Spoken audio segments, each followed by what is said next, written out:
TRS లోకి మారదాం అనుకున్నారా? నేను అట్లా ఏం లేదు సార్. అట్లా మారదాం అంటే రాజకీయాలు విరమించుకొని మరి పెద్ద ప్లాన్ వేసి దీనికి స్కెచ్ చేసి ఇవన్నీ ఉండవు సార్.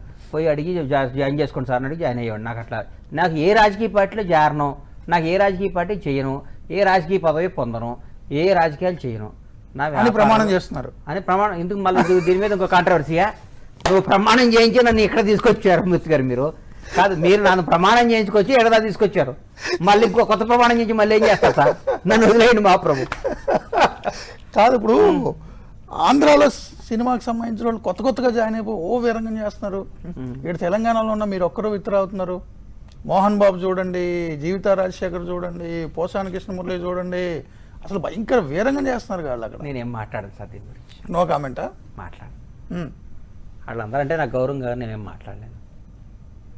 సో రాజకీయాల్లో సినిమాకి సంబంధించిన వాళ్ళు ఎన్టీఆర్ సీఎం అయ్యారు, ఎంజీఆర్ జయలలిత వాళ్ళని పక్కన పెడితే, ఎంజీఆర్ అయ్యారు సీఎం, అదే అంటున్నా, జయలలిత సీఎం అయ్యారు, ఎంజీఆర్ జయలలిత ఎన్టీఆర్ వాళ్ళని పక్కన పెడితే పవన్ కళ్యాణ్ అవుతాడు రేపు. అమితాబ్ బచ్చన్ నుంచి మొదలుపెట్టి పవన్ కళ్యాణ్ వరకు ఎందుకు వాళ్ళు అనుకున్న సాధించలేకపోతున్నారు? సినిమా వాళ్ళు ఫిట్ కారా పాలిటిక్స్ కి? ఈ మాట మీరు వెనక్కి తీసుకొని మాట్లాడతా. మీరు వెనక్కి తీసుకున్నారంటే మాట్లాడతా.